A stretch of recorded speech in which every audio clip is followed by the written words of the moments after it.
गुदा द्वार के पास एक गांठ जैसी हो गई है। ये क्या हुआ है? गुदा द्वार पर गांठ दो तरह की हो सकती है, जिसमें एक तो होता है कि लेटिन के रास्ते से भगंदर की गांठ बननी शुरू होती है अंदर अंदर से, और बाहर त्वचा पे आकर फूल जाती है, जो कंफ्यूज करती है कि क्या हो गया। अब बेसिकली ये लेटिन के रास्ते से जुड़ी है और बस त्वचा के पीछे आकर इकट्ठा हो गया है और ये बन गई है।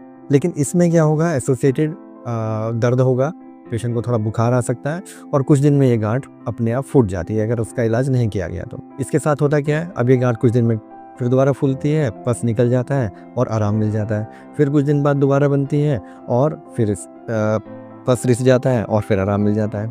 तो ये बेसिकली भगंदर यानी फिस्टुला की गांठ होती है। दूसरा गांठ है जो पेशेंट बोलते हैं कि गुदा द्वार के पास तो नहीं, पर गुदा द्वार के अंदर से बाहर आती है शौच के दौरान।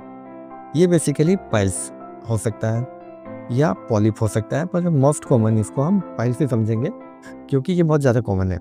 अब पाइल्स में क्या होता है कि शुरुआत में अगर हम हिस्ट्री देखें पेशेंट की तो उसको कभी कभी ब्लीडिंग होती है। वो ब्लीडिंग सिर्फ ग्रेड 1 पाइल्स में होती है, जब वो बाहर नहीं आती, वो गांठ बन के बाहर नहीं आते। अब ऐसे में अगर हम उस ब्लीडिंग का इलाज ना करें तो वो पाइल्स धीरे धीरे अंदर बढ़ते हैं, उसमें ब्लीडिंग बंद हो जाती है और वो बाहर आना शुरू हो जाते हैं। अब मरीज बोलते हैं सर गांठ शौच के दौरान बाहर आती है और अपने आप अंदर चली जाती है। तो ये ग्रेड 1 से ग्रेड 2 में कन्वर्ट हो गई। जब ब्लीडिंग हो रही होती है वो ग्रेड 1 पाइल्स से, और जब वो बाहर आना शुरू होता है, प्रोलैप्स होना शुरू होता है, तो उस दौरान ब्लीडिंग तो बंद हो जाती है क्योंकि कंटिन्यू रगड़ लग लग के वो गांठ हो जाती है हार्ड। अब वो बाहर प्रोलैप्स करती है और अपने आप अंदर चली जाती है। अगर इसको भी इलाज नहीं किया गया तो गांठ बाहर आती है और हाथ से अंदर करनी पड़ती है, या मरीज बोलते हैं कि सर थोड़ा उठ के चल पड़ता हूँ, उसके बाद अंदर जाती है, और जब तक अंदर नहीं जाती पेन करती है। अगर उससे अगली स्टेज में जाए, गुदा द्वार के बाहर गांठ आएगी शौच के दौरान और वो अंदर नहीं जाएगी, तो ये ग्रेड 4 पाइल्स है। अब अचानक से कभी कभी क्या होता है कि सर अचानक से मैं ट्रैवल कर रहा था, गाड़ी चला के आया और अचानक से एक गांठ बन गई।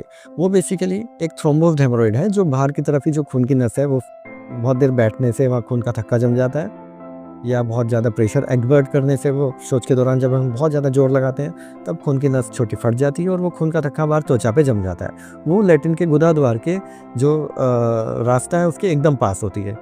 वो उसको हम बोलते हैं थ्रोम्बोज्ड एक्सटर्नल हेमोरॉइड। वो अंदर से नहीं आता, बाहर ही बना हुआ है। तो बाहर की दो गांठ हो गई, एक तो फिस्टुला की गांठ जो गुदा द्वार से थोड़ा दूर बनेगी लेकिन उसमें थोड़ा पस का या रिसाव होगा। दूसरी जो पास बनेगी लेकिन वो सिर्फ उसमें खून का थक्का होगा, वो भी दर्द करेगी, ये दोनों गांठें दर्द करेंगी। तीसरी जो गुदा द्वार के दौरान शौच के दौरान बाहर आएगी, वो यूजुअली पाइल्स की गांठ होंगी। वो दर्द नहीं करेंगी, उसमें कभी कभी ब्लीडिंग की हिस्ट्री रहेगी। दर्द कब करेगी? जब वो गांठ बाहर आकर के फंस गई और हाथ से अंदर करने पर भी अंदर नहीं जा रही। और हमारे चैनल को फॉलो और सब्सक्राइब करें, और अगर वीडियो पसंद आए तो शेयर करना मत भूलिए।